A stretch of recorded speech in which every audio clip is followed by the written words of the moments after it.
सागर जी, मुंबई से। राधे महाराज जी। राधे राधे महाराज जी।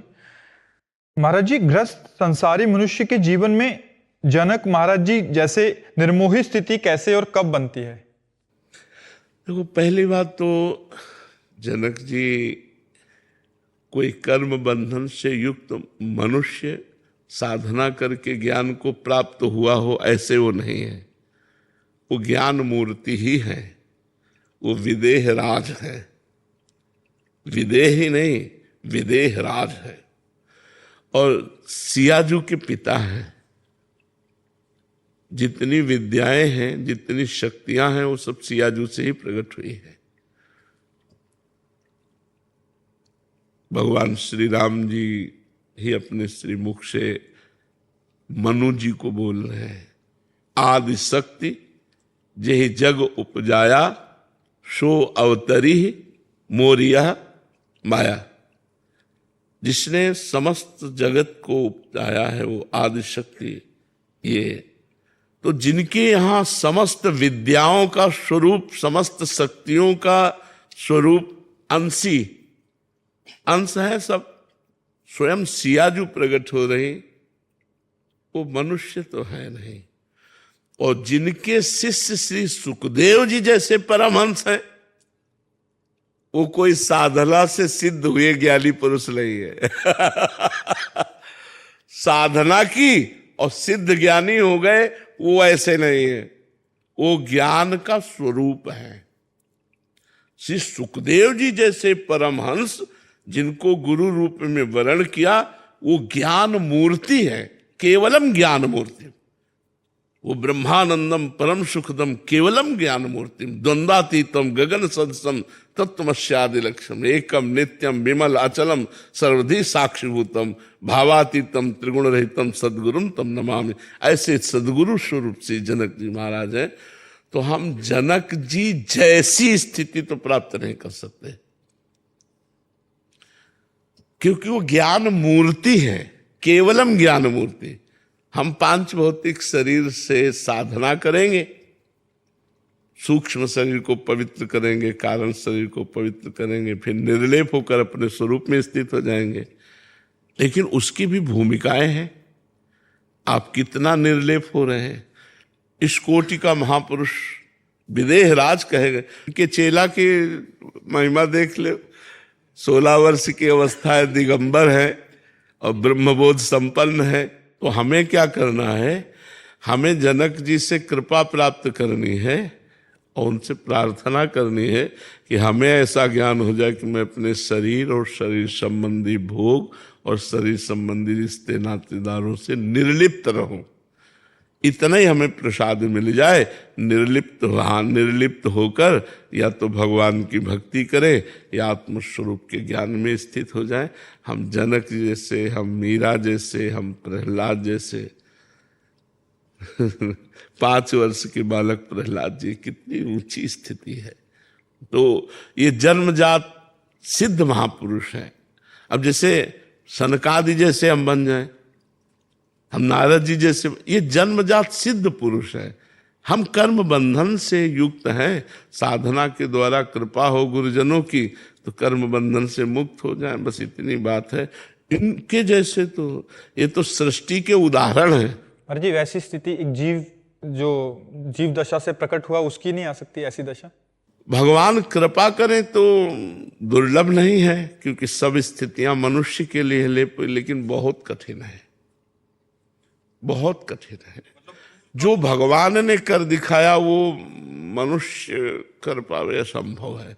जैसे भगवान ऋषभ देव जी ने परमहंसचर्या दिखाई, अवधूतचर्या दिखाई, भागवत में वर्णन है। अब वो कोई मनुष्य कर पावे? अपने ही मल में लौट रहे हैं, अपने ही सोच किया उसी में लौट रहे हैं और योजनों सुगंध फैल रही उसकी, इतने परम। अब वो भगवान के अवतार है ना ऋषभ देव। तो भाई हम उनके उपदेशों के अनुसार चलकर उस स्थिति को कुछ समझ सकते हैं, जितना वो समझा सके। जैसे समुद्र की हम था नहीं ले सकते, हम में जितनी श्वास रोकने की दम है हम उतने नीचे जा सकते हैं, फिर ऊपर आ जाएंगे, लेकिन समुद्र की था नहीं पाए। ऐसे भगवान ज्ञान समुद्र हैं। भगवान प्रेम समुद्र हैं, हम उनकी था नहीं ले सकते। आज तक बड़े बड़े ज्ञानी महात्मा वेद आदि, वेद से बढ़कर कौन ज्ञानी होगा, वो भी नेति नेति कहते हैं, नाइति नाइति। तो हम अपनी क्षमता के अनुसार भगवान से जुड़ करके, गुरुजनों से जुड़ करके संसार से निर्लेप होकर मुक्त हो जाए। जनक जी के चरणों की वंदना करके उनसे कुछ कृपा प्रसाद मिल जाए, ऐसी हम उनकी समानता, जैसे मनु महाराज ने कहा कि आपके समान हमें पुत्र प्राप्त हो, तो भगवान हंस दिए कि हमारे समान तो हम ही है, हमारे समान अद्वितीय है, भगवान के समान जैसे कोई नहीं, ऐसे जनक जी के समान कोई नहीं। ऐसे ही मीरा जी के समान कौन भक्ति कर सकता है, प्रहलाद जी के समान कौन भक्ति कर सकता है। हाँ, मीरा जी कृपा करे किंचित प्रेम आ जाए, प्रहलाद जी कृपा करे किंचित भगवान का दासत्व आ जाए, हमें तो लगता है ऐसा। अब वो कृपा करके स्थिति दे दे भगवान, तो उन्होंने प्रहलाद जी को दी, वो तुम्हें भी दे सकते हैं, लेकिन सामर्थ्य हमारी नहीं है, कृपा में सामर्थ्य है। वो कृपा करे तो एक पापी को महात्मा बना दे, वो कृपा करें तो घोर निशाचरी प्रवृत्ति को घोर साधुता प्रदान कर दे। भगवान के लिए कुछ दुर्लभ नहीं, लेकिन हमारे लिए दुर्लभ है। महाराज जी, इसमें जैसे मीरा जी या कोई भी ऐसे महान संत रहे हैं जिनके जीवन में भारी प्रतिकूलता आई, बट उस समय जो उनके समकालीन जो उनके संगी थे वो उस स्थिति को तो नहीं समझ सकते थे। आज से 400 साल बाद या 500 साल बाद हम कह रहे हैं कि वो ऐसी स्थिति में थे, उनकी ऐसी कृपा। आज भी सामने क्या रहता है, माया का एक प्रभाव रहता है, जिससे हम महापुरुषों को महापुरुषों के रूप में नहीं देख पाते।